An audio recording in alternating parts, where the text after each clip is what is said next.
Nih, teman-teman yang punya rambut gondrong ya, simak hadis ini ya. Kana sya'ru Rasulillah sallallahu alaihi wasallam ila nisfi uzunai. Ya, kana sya'ru Rasulillah sallallahu alaihi wasallam ila nisfi uzunai. Adalah rambut Rasulullah SAW ya panjangnya itu ya ila nisfi uzunai, sampai menutupi setengah telinganya. Karakter Rasulullah SAW yang begitu menawan dan teladan kita bagi kita hari ini apa jemaah? Tentang kerapihan ini. Ya, bahwa Islam itu mencintai kebersihan. Ya, jangan bangga dengan penampilan yang buruk gitu ya. Mus'ab bin Umair itu teladan yang luar biasa bagi kita. Demikian juga Utsman bin Affan, Abdurrahman bin Auf. Jadi kerapihan berpakaian dan penampilan Rasulullah ini juga diikuti oleh para sahabat Nabi yang lainnya dan para ulama. Ya, Imam Abu Hanifah itu dia tidak pernah keluar rumah, tidak pernah keluar ke majelis taklim illa kecuali dalam bentuk pakaian yang sangat rapi, penuh dengan wibawa.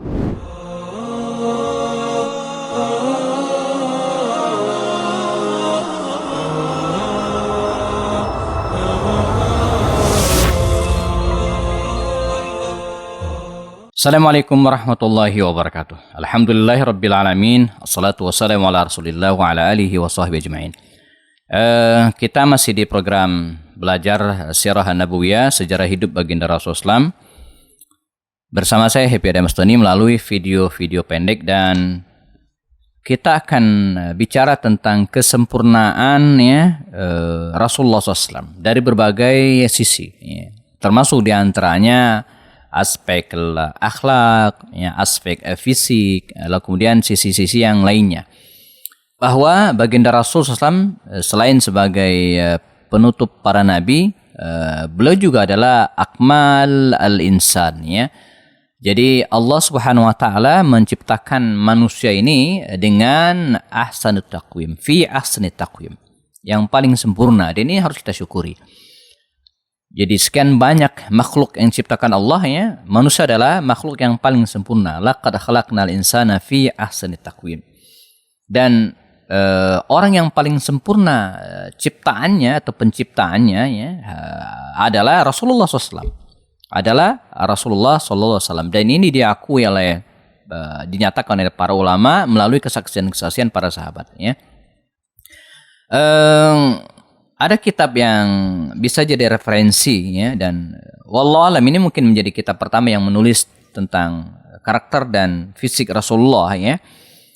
Kita tahu semua ya, yang dikarang oleh Imam At-Tirmizi ya, dalam kitabnya Syama'il Muhammadiyah ya, dan sudah banyak beredar di tangan saya, ada yang versi terjemahannya ya. Ini juga bisa jadi rujukan ya kalau kita ingin melihat potret Rasulullah SAW. Begitu detail Imam At-Tirmizi mengoleksi beberapa hadis yang khusus bicara tentang ya, kesempurnaan Rasulullah SAW. Misalnya kalau kita lihat daftar isi, nanti bisa dicek lebih detail, dan sebagian akan kita telah nantinya. Karakter fisiknya, ya, kemudian bagaimana rambut Rasulullah SAW, ya, kemudian bagaimana pakaian Rasulullah, ya, sepatunya, ya, cara Rasulullah mengenakan cincin, ya, itu di mana, ya. Kemudian sorban Rasulullah, ya, cara berjalan Rasulullah, bahkan cara Rasulullah tertawa, ya, tempat tidur Rasulullah. Ini luar biasa ya, kitab yang ditulis oleh Imam At-Tirmizi dan bisa jadi rujukan kita bersama. Dan kita coba akan telah sedikit ya. Saya juga sempat merangkum beberapa karakter Rasulullah dalam buku Betapa Romantisnya Rasulullah SAW ya, pada bab kesempurnaan Rasulullah. Ya, kesempurnaan atau mengenal sifat dan akhlak Nabi dalam bab keindahan fisik Rasulullah ya. Dan disebutkan ya dalam riwayat, misalnya saya kutipkan dari riwayat dari Anas bin Malik ya, yang menjelaskan fisik Rasulullah ya. Karena Rasulullah SAW ya laisa bitawili al-ba'in. Adalah Rasulullah SAW itu ya tidak laisa bitawil al-ba'in. Jadi bukan orang yang tinggi sangat. Jadi bukan orang yang terlalu tinggi dalam kategori ukuran waktu itu ya. Jadi kalau Nabi berdiri itu bukan termasuk orang yang lebih tinggi dari yang lain, enggak. Kita ingat beberapa orang sahabat Nabi, misalnya Umar bin Khattab dan Khalid bin Walid itu tergolong sahabat Nabi yang relatif lebih tinggi daripada yang lain. Bahkan dikabarkan Umar itu kalau dia duduk di atas unta, orang mengiranya berdiri. Tapi Nabi tidak. Nabi itu laisa bitawilil ba'in, jadi bukan orang yang tinggi sangat, ya. Wala bil qasir, tapi juga tidak pendek. Barangkali di antara sahabat Nabi yang relatif tubuhnya agak pendek itu mungkin Amr bin As. Amr bin As itu yang lebih pendek daripada yang lain. Nah, Rasulullah tidak. Jadi tidak terlalu tinggi jangkung menonjol yang lain, enggak. Tapi tidak juga laisa bil qasir. Dia bukan pendek. Dia sedang-sedang saja. Ini bagian dari kesempurnaan juga, bukan berarti kita tidak menghormati atau menyepelekan sahabat-sahabat Nabi yang tingginya, enggak ya, atau Amr bin As yang pendek, enggak ya, karena seseorang itu kan mulai di sisi Allah bukan hanya lihat dari fisiknya, tapi kita melihat kesempurnaan fisik Rasulullah SAW, ya. Wala bil abyad al amhaq, ya, dan kulit Rasulullah itu tidaklah terlalu putih. Ada orang yang kulitnya sangat putih gitu kan. Nabi tidak. Ya. Wala bil adam, dan juga bukan orang yang kulitnya terlalu gelap, enggak. Ya. Mohon maaf, mungkin teman-teman kita yang dari Sudan, ya, nama juga Sudan itu kan dari bahasa Arab, artinya hitam.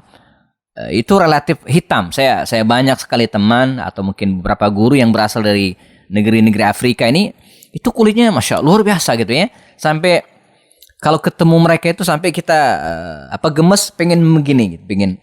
Jadi seolah-olah seperti nempel, ada arangnya, saking gelapnya. Tapi sepengetahuan saya orang-orang Sudan, Afrika itu luar biasa. Tubuhnya boleh gelap tapi hatinya luar biasa. Nah, Nabi tidak. Jadi Nabi itu wala bil abyadil amhaq, bukan orang yang putih sangat ya, kulitnya. Ada orang yang putih banget gitu ya, orang-orang barat, mungkin orang-orang bule mungkin ya. Wala bil adam, tapi tidak juga gelap gitu ya.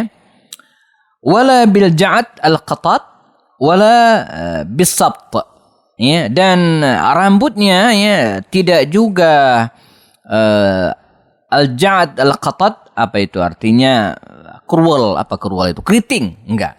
Jadi keriting banget enggak, kayak kribo apa, bukan, enggak ya. Ada sahabat Nabi yang rambutnya kribo, rambutnya keriting, ini namanya Al-Bara bin Malik.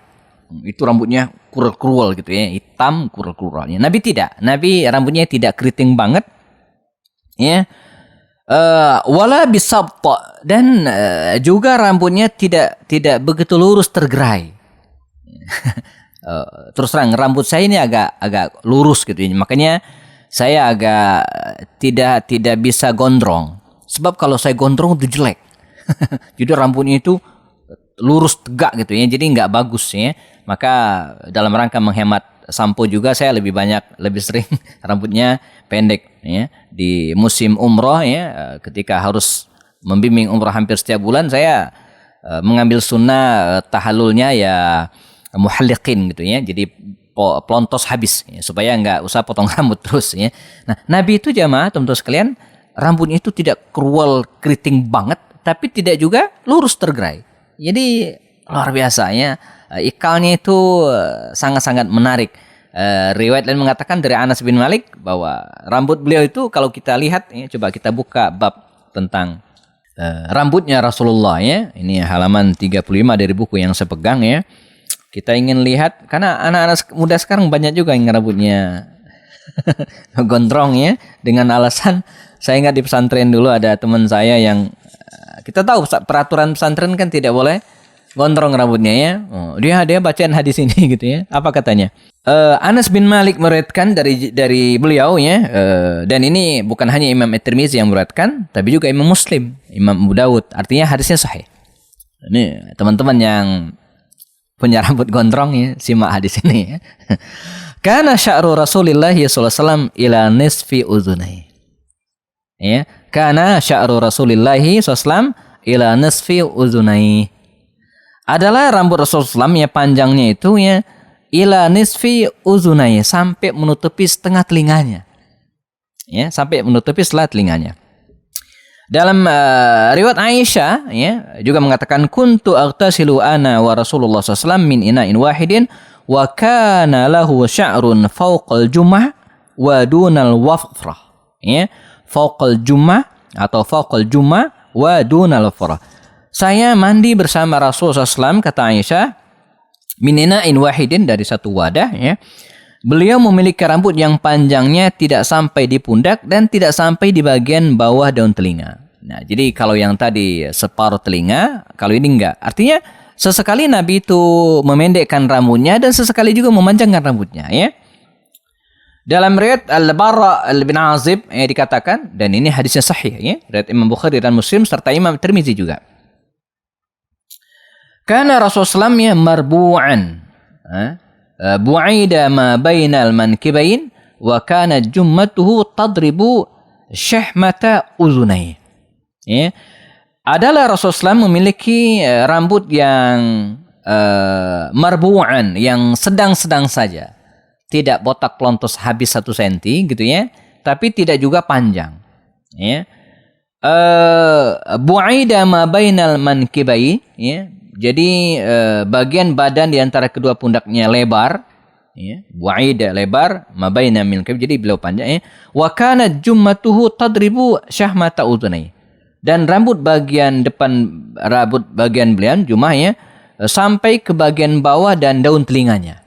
Jadi dalam jadi sampai ke bawah daun telinga. Riwayat lain mengatakan lam yakun bil ja'at wala bil bisabt kana yablughu sya'ruhu syahmata uzunai. Jadi rambut Rasulullah itu berada di tengah-tengah, ya, tidak keriting dan tidak juga lurus, tadi sampaikan, ya, dan panjangnya mencapai sya'ruhu, ya, kana yablughu sya'ruhu syahmata uzunai, sampai ke syahma uzunai, ke bawah, bagian bawah telinganya, ya. Nah, jadi dari sini kita melihat bahwa rambut Rasulullah itu dia kadang panjang, kadang pendek. Tapi satu hal, ya, walaupun rambut beliau kadang pendek, kadang panjang, tapi beliau selalu merapikan rambutnya. Ya, ini teladan bagi kita. Teman-teman boleh gondrong, sah, boleh sah. Tapi ingat harus rapi. Ya, jangan bangga jadi kusut gitu, ya. Enggak, ya, rapi. Diberikan minyak, ya. Kuntu rajilu ra'sa Rasulillahi wa ana haid. Saya, kata Aisyah, menyisir rambut Rasulullah, ya, sementara saya dalam keadaan haid, ya. Dalam riwayat Anas bin Malik dikatakan kana Rasulullah SAW, ya, yuksiru dahna ra'si. Adalah Rasulullah SAW suka memperbanyak dahna ra'si, minyak rambut. Jadi dikasih minyak, ya. Wa tasrihi lihyatihi, dan beliau juga merapikan jenggotnya, jadi enggak kemana-mana, dirapiin gitu, ya, dirapiin. Bahkan Abdullah bin Umar itu dalam riwayat beliau memotong jenggotnya sebatas genggaman. Nah, dari sini kemudian nanti para ulama berbeda pendapat tentang hukum memotong jenggot. Ada yang mengatakan boleh, ada yang mengatakan tidak. Yang mengatakan boleh Abdullah bin Umar memotong, ya, untuk merapikan, intinya dirapikan, ya. Wa yuksiru al-qina', dan beliau juga yang memperbanyak minyak tadi, ya, karena saubu zayyat, ya, dan pakaiannya itu, ya, putih gitu, ya, berpakaian, ya, saub, ya, dan ka'anna saubahu saubu zayyat. Jadi sepertinya pakaian beliau itu pakaian yang berminyak. Jadi maksudnya apa? Ya, wangi lalu kemudian mengkilat gitu, ya. Nah, poin dari kita membahas ini, jamaah teman-teman sekalian, bahwa innallaha jamilun yuhibbul jamal. Jadi Nabi itu dari sononya fisik emang bagus gitu, ya, tidak begitu tinggi jangkung, enggak, tidak begitu gemuk, tidak juga begitu kurus. Ya, jadi postur tubuh Nabi itu luar biasa, ya, tidak begitu gemuk gitu kan, ya, dan tidak begitu juga ceking, tidak gitu, ya. Jadi sedang, dan didukung juga apa? Oleh penampilan beliau. Kita lihat dari atas tadinya rambutnya walaupun sesekali panjang dirapikan gitu kan, jenggotnya juga dirapikan, ya. Bahkan beliau mengajarkan untuk memotong, ya, qassus syawarib, ya, memotong kumis gitu, ya. Jadi tidak dibiarkan kemana-mana gitu kan. Tadi kita lihat bagaimana pakaian bagian Rasul selalu rapi, bahkan mengkilat seperti kena minyak gitu, ya, zayyat, ya. Dan Nabi juga, ya, menggunakan alas kaki, jadi enggak nyeker gitu, ya, tidak nyeker. pakaian beliau juga bagian bawah juga bagus, dan beliau ya mengajarkan agar tidak pakaian tidak menyentuh tanah yang kita kenal dengan isbal dianjurkan. Nanti para ulama berbeda pendapat tentang hukumnya ya, ada mengatakan wajib ya tidak isbal, ada mengatakan boleh ya, tapi poinnya dianjurkan nih pakai itu di atas mata kaki ya, tidak menjulur kemana-mana apalagi dengan niat sombong ya. Tapi jangan sampai juga intinya kan tidak boleh sombong, itu yang utama gitu ya. Tapi kalau pakaian di atas mata kaki ya ahsan, ini lebih bagus ya. Nah, ini karakter Rasulullah SAW yang begitu menawan, dan teladan kita bagi kita hari ini apa jemaah? Tentang kerapihan ini ya, bahwa Islam itu mencintai kebersihan ya, jangan bangga dengan penampilan yang buruk gitu ya. Mus'ab bin Umair itu teladan yang luar biasa bagi kita. Demikian juga Utsman bin Affan, Abdurrahman bin Auf. Jadi kerapihan berpakaian dan penampilan Rasulullah ini juga diikuti oleh para sahabat Nabi yang lainnya dan para ulama. Ya, Imam Abu Hanifah itu dia tidak pernah keluar rumah, tidak pernah keluar ke majelis taklim illa kecuali dalam bentuk pakaian yang sangat rapi, penuh dengan wibawa. Ya, Imam Malik ya rahimahullah itu pernah dipanggil oleh ibunya, khusus dipanggil. Mengapa? Karena pakaiannya belum rapi. Luar biasa ya. Jadi Imam Malik kecil ketika dia akan keluar dipanggil kembali oleh ibunya. Mengapa? Karena pakaian belum rapi. Nah, karena itu sebagai penutupnya, apa yang kemudian bisa kita teladani dari fisik Rasulullah SAW ini, beliau menjaga fisiknya. Ya. Kita, mohon maaf, ya, kita yang sudah usia 40 tahun ke atas, sekarang sudah mulai menjaga fisik kita. Ya, jaga, walaupun mungkin kita tidak bisa six pack full gitu kan, tapi paling tidak ya, ketika perut kita sudah mulai mengalami kemajuan, ya, kita tahan, perbanyak olahraga, jaga makanan kita, kesehatan kita gitu ya. Demikian juga dengan, dan ini berlaku bukan hanya untuk para ayah ya, laki-laki, tapi juga para ummahat, para ibu yang kadang mohon maaf kadang suka lepas kontrol gitu ya. Dan semua ini adalah sunnah Rasulullah Sallallahu Alaihi Wasallam. Semoga ya kita bisa meneladani Rasulullah SAW dalam segala hal, termasuk diantaranya menjaga fisik dan penampilan kita. Jazakumullah khairan. Kita ketemu lagi dalam video berikutnya. Assalamualaikum warahmatullahi wabarakatuh.